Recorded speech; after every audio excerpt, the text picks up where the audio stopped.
Hello everyone, it's Jamal Thomas. Welcome to the Progressive Soapbox. So this just came out. I saw this and I wasn't quite paying attention to this. I was going to do another story on the Britain thing. I had it queued up and everything else. But I live in America. The news is happening in America. And it's on the minute news. It's somewhat breaking. So I give out the results. Now, let me make sure I can be heard and everything else. And there's nothing weird going on. Guys, tomorrow, oh, by the way, Stephen Hawking has just passed. I don't know if anyone is here yet to hear me say that, but Stephen Hawking, the physicist that was in the chair for the entirety of his life, has just passed. I think he was 76 years old, something to that effect. Also, tomorrow, Grant Cameron will be on the show at 5. Hard Bastard will be on the show at 7. Yeah, I'm getting tired. I'm winding down. Yeah, winding down. So, the DCCC has claimed victory in Pennsylvania. They've claimed it, but they have claimed it. Experts who are looking at this have not necessarily claimed victory yet. They said it's too close to call, but Democrats have said, fuck it, we won. And they're acting as if they've won this race. They may have won this race. Conor Lamb was a lead by, I think it was like 800 votes. And it is unclear on whether or not there will be enough absentee ballots to override that number. Democrats are assuming there is not going to be enough. And so they're walking and chest stomping and peacocking as if they won the race. Let's take a look at the Hill. Because if this is true, there's some interesting shit that may be taking place. Let's see. There we are. DCCC declares victory in Pennsylvania special election despite race being too close to call. The Democratic Congressional Campaign Committee, the House Democrats' campaign arm, declared victory in Tuesday's special election in Pennsylvania, even as experts declared the race was too close to call. I want to congratulate Conor Lamb and his team of grassroots supporters, quotes, an incredible victory. I'm excited to have Conor as a colleague and look forward to working with him on critical issues facing our country, DCCC Representative Ben Lujan said in a statement.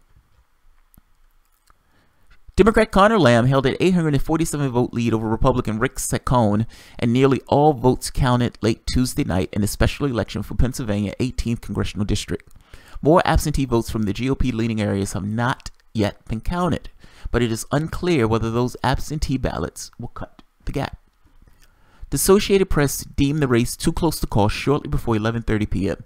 The National Republican Campaign Committee pushed back on the DCCC victory claims, saying they expect Saccone to pull through once all the votes was counted.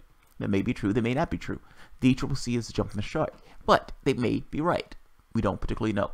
I don't necessarily think they would jump the shark in this way if it probably was a little bit more to it, but I don't know. They could be lying through their teeth.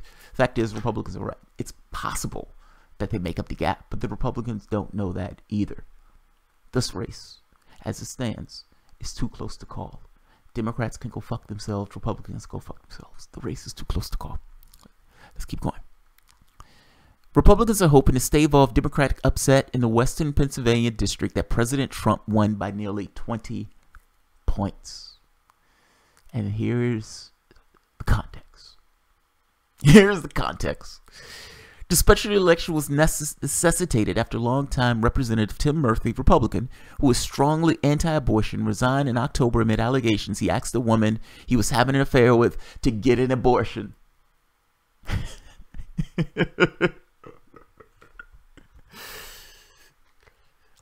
I know when I'm in Congress and I'm doing my shtick that I don't like abortions. I hate those abortions. But I have a wife. You understand I have needs, I have problems. I need you to get rid of that baby. God will forgive me. I'll pray for God to forgive me, but I need you to get rid of that goddamn baby.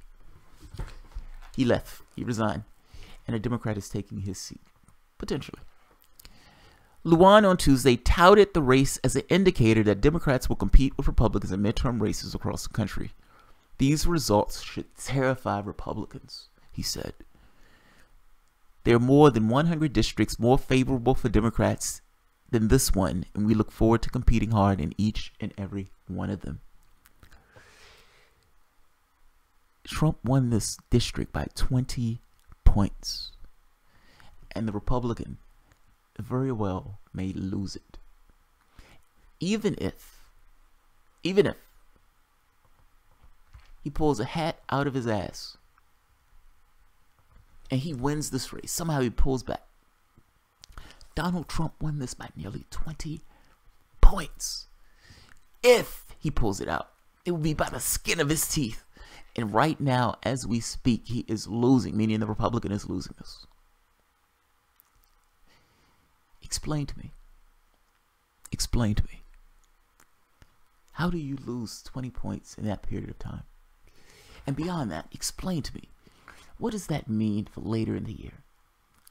If in this district, special election, this is happening before the main elections, and Donald Trump won this district by 20 points. Now, after Donald Trump won this district by 20 points, a random wheat-bread Democrat comes up and runs against him. Nothing particularly special about the Democrat. I looked at his record. He's not for single payer, so right off the bat, I scratch him off my list. But that doesn't necessarily mean that people look at politics in the same way that I do. Nor does it mean those people have those same red lines. And clearly, you've created this fervor around this Donald Trump as being horrible. Donald Trump is eating your babies. Donald Trump is stomping people in the testicles. Has that hysteria worked? And is that hysteria part of the reason why those people ran like they were fleeing a burning bus to the whatever random Democrat that was standing there? And what does that mean for the midterms if this is happening in a spot where Trump won by 20 points? Just saying. Just saying. That looks like the potential for a wave to me. It looks like the potential for a wave. Now, here's the thing. If there is a wave, what happens to the Unity Commission? The entire pretext of the Unity Commission is that there's been this massive division and you had all of these people fleeing the party. If they win the House and the Senate, what happens to the Unity Commission? Does it just flitter away? Does it go away? Would they look at this and say, why do we need this? We've just won the House and the Senate. Those people ran back to us. They were terrified. Beyond that, what happens if they tell you to kick rocks with your Unity Commission nonsense now that they won the House and the Senate, or now that it looks like they're going to win the House and the Senate?